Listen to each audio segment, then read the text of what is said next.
ਸਤਿ ਸ਼੍ਰੀ ਅਕਾਲ ਸਟੂਡੈਂਟਸ, ਮੈਂ Rupinder Kaur, lecturer chemistry Guru Nanak Dev polytechnic college Ludhiana.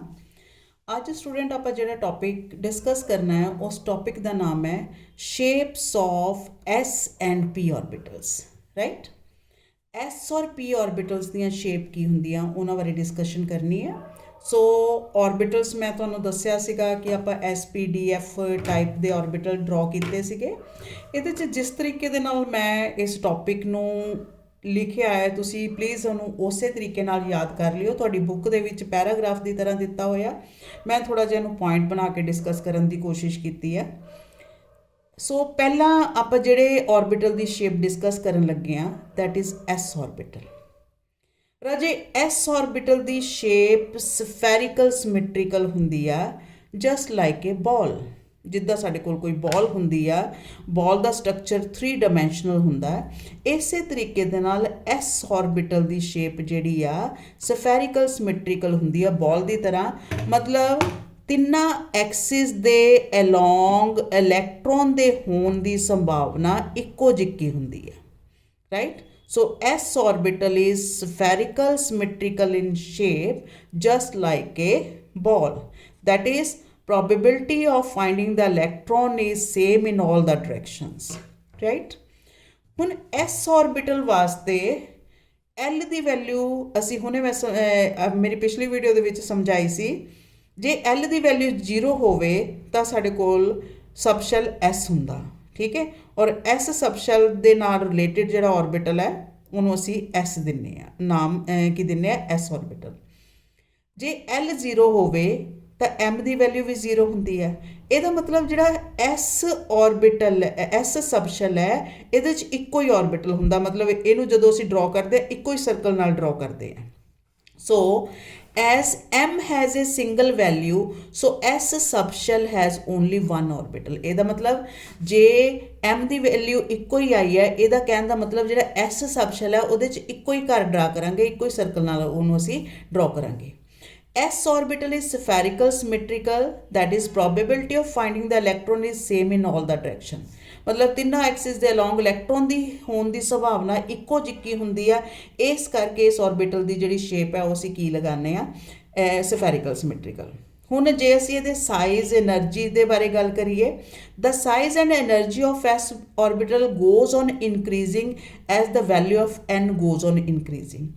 ਠੀਕ ਹੈ, ਜਿਵੇਂ ਮੈਂ ਪਹਿਲਾਂ ਡਿਸਕਸ ਕੀਤਾ ਜੀ, ਜੇ ਪਹਿਲੇ ਸ਼ੈਲ ਦਾ ਸਾਡੇ ਕੋਲ ਐਸ ਆਰਬਿਟਲ ਹੈ 1s, ਸੈਕਿੰਡ ਦਾ 2s, 3s, 4s, 5s, ਤਾਂ ਜਿਵੇਂ ਜਿਵੇਂ ਇਹਨਾਂ ਦੀ n ਦੀ ਵੈਲਿਊ ਵੱਧਦੀ ਜਾਊਗੀ ਤਾਂ ਉਵੇਂ ਉਵੇਂ ਇਹਨਾਂ ਦਾ ਸਾਈਜ਼ ਵੀ ਵੱਧਦਾ ਜਾਊਗਾ ਔਰ ਇਹਨਾਂ ਦੀ એનર્ਜੀ ਵੀ ਵੱਧਦੀ ਜਾਊਗੀ। ਰਾਈਟ, ਹੁਣ ਇਸ ਕਨਸੈਪਟ ਨੂੰ ਜੇ ਅਸੀਂ ਸਮਝਣਾ ਹੋਵੇ ਕਿੱਦਾਂ ਸਮਝਾਂਗੇ? ਮੰਨ ਲਓ ਮੇਰੇ ਕੋਲ ਇੱਕ ਕੋਈ ਬਾਲ ਹੈ, ਠੀਕ ਹੈ।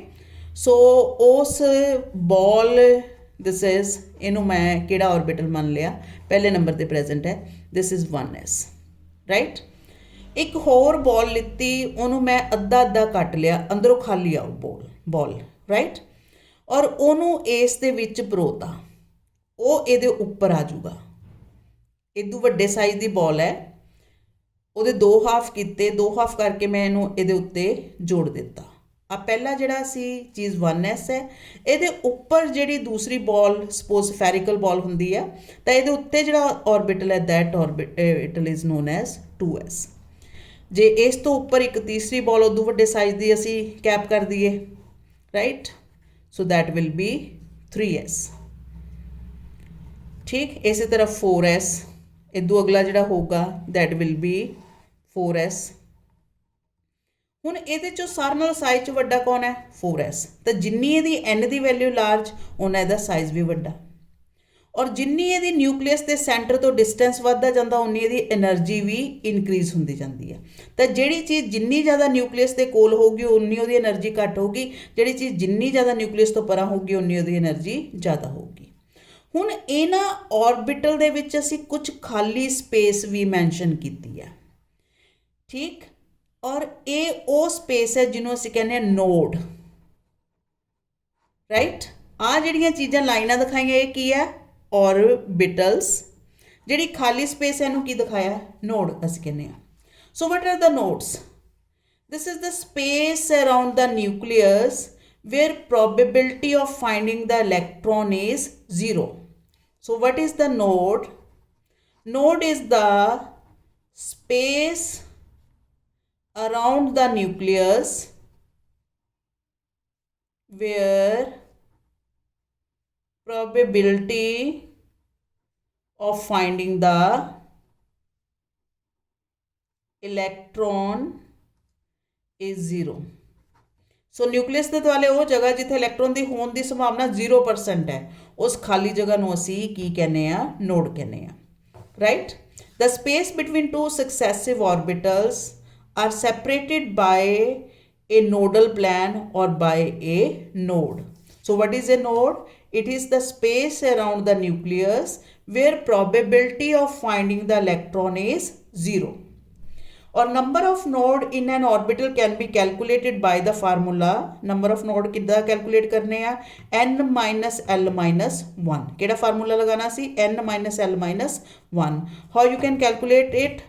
Number of nodes ਕਿਸੇ ਜਿਵੇਂ ਹੁਣ ਇੱਥੇ ਮੰਨ ਲਓ ਤੁਹਾਨੂੰ ਪੁੱਛਿਆ ਜਾਵੇ 4s orbital ਦੇ ਵਿੱਚ ਕਿੰਨੇ ਨੋਡ ਹੈ ਰਾਈਟ ਕਿੱਦਾਂ ਕੈਲਕੂਲੇਟ ਕਰਾਂਗੇ 4s orbital ਦੇ ਵਿੱਚ ਨੰਬਰ ਆਫ ਨੋਡ ਜਿਹੜੇ ਕਿੱਦਾਂ ਕੈਲਕੂਲੇਟ ਕਰਨੇ ਆ ਸੋ ਫਾਰਮੂਲਾ ਕੀ ਲਗਾਵਾਂਗੇ ਨੰਬਰ ਆਫ ਨੋਡਸ ਫਿਕਸ ਹੀ ਫਾਰਮੂਲਾ ਹੈ that is n minus l minus 1 ਕਿਹੜੇ orbital 'ਚ ਅਸੀਂ ਨੋਡ ਕੱਢਨੇ ਆ ਮੰਨ ਲਓ 4s ਦੇ ਵਿੱਚ ਠੀਕ ਹੈ ਸੋ number of nodes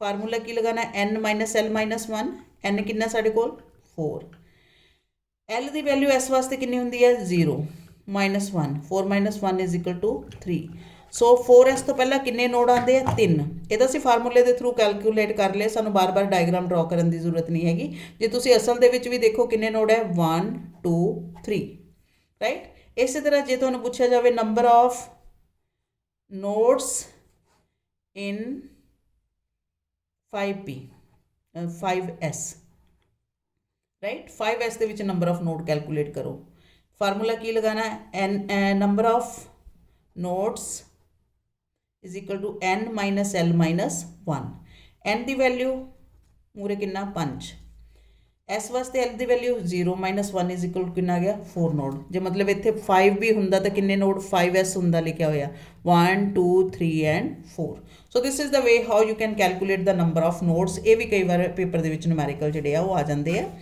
number of nodes that is n minus l minus 1 right so this is the ਇਹ ਦੇਖੋ ਮੈਂ ਨੰਬਰ ਆਫ ਨੋਡ ਜਿਹੜੇ ਆ ਕੈਲਕੂਲੇਟ ਕਰਨੇ ਸਿਖਾਏ ਹੋਏ ਆ ਸੋ ਇਹ ਸਾਡੇ ਕੋਲ ਜਿਹੜੀ ਸ਼ੇਪ ਸੀ ਉਹ ਕਿਹੜੇ ਆਰਬਿਟਲ ਦੀ ਸੀਗੀ this is the shape of the s orbital ਜੇ ਪੇਪਰ ਦੇ ਵਿੱਚ ਆ ਜਾਵੇ ਤਾਂ ਤੁਸੀਂ ਇਸ ਨੂਮੈਰੀਕਲ ਨੂੰ ਇਸੇ ਤਰੀਕੇ ਦੇ ਨਾਲ ਸੋਲਵ ਕਰ ਸਕਦੇ ਆ okay thank you students thank you very much